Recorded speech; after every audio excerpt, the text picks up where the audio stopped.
কত করে লাগাইছেন? দুইজন আছে। কয়টা করে দাম রাখবো? এটা কি এসি বগি না এমনি টিকিট না? 205 টাকা করে। 225 টাকা এখান থেকে আর দেন 255 টাকা 300 করে দেওয়া যাবো না?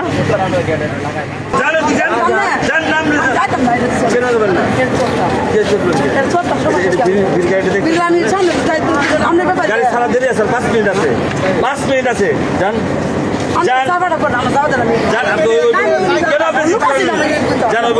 আপনি টিকিট কাটান নাই? এই পকেটে ভিড় ওই গাড়ি খালি।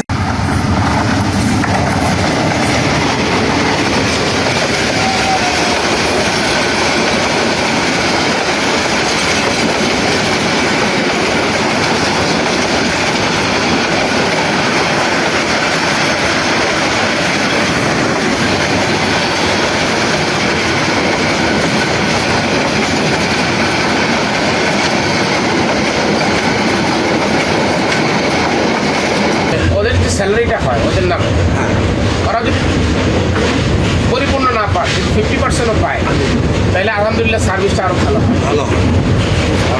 ওদের মেন্টালিটা আরও সুন্দর থাকে, ওদের মানসিকতা, ওদের কাজের স্পিডটা বেড়ে যায়। এটা আমরা অনেকবার বলছি, ওদেরকেও বলি যে ওদের লোক কিন্তু অনেক, ওরা লেখালেখি করুক, সাংবাদিক সম্মেলন করুক, আগে অফিসারের কাছে স্মারকলিপি দেও, এই সেই করুক, কিন্তু তারা সেই পথে কেউ যাবে না। মানে ভয় পায় যে চাকরি চলে যায়। আর চাকরি চলে কারণে কারো তো যাবেই, আমার যাবে, 10 জনের যাবে, কিন্তু 100 জন উপকার হবে। উপকার হবে না? হ্যাঁ, এবং একটা সিস্টেমেটিক চালু হয়ে গেল। হ্যাঁ, তাই না? হলো এদের বেতন দেয় না চাকরি করার। দিন শেষে এরা তো এমনি বিদায় হয়ে যাবে। হ্যাঁ, আবার আরেকটা কথা, প্রতিদিন একটা এদের যেমন অ্যাডমিট করতে যেতে দিচ্ছে 1000 টাকা দিতে হয়। বাত ব্যথা, প্যারালাইসিস কিংবা আর্থ্রাইটিস, আধুনিক ফিজিওথেরাপি ও পুনর্বাসন চিকিৎসায় নির্ভরযোগ্য নাম ডিপিআরসি। আরে আমি তো বললামই আপনাকে যে সিস্টেমটা এরকম, পাওয়া তো দূরের কথা, আরও দিতে হয়। ডেলি 1000 টাকা চুরি যদি করে নিজের জন্য কর, করে আরেকজনে দেওয়া দিব। প্রতিদিনে 1000 টাকা ডেলি চুরি করে দিতেছে, নিজের বেতন নাই, নিজের বেতন নাই, চুরি করে 1000 টাকা ডেলি। আপনারা লেখেন না কেন?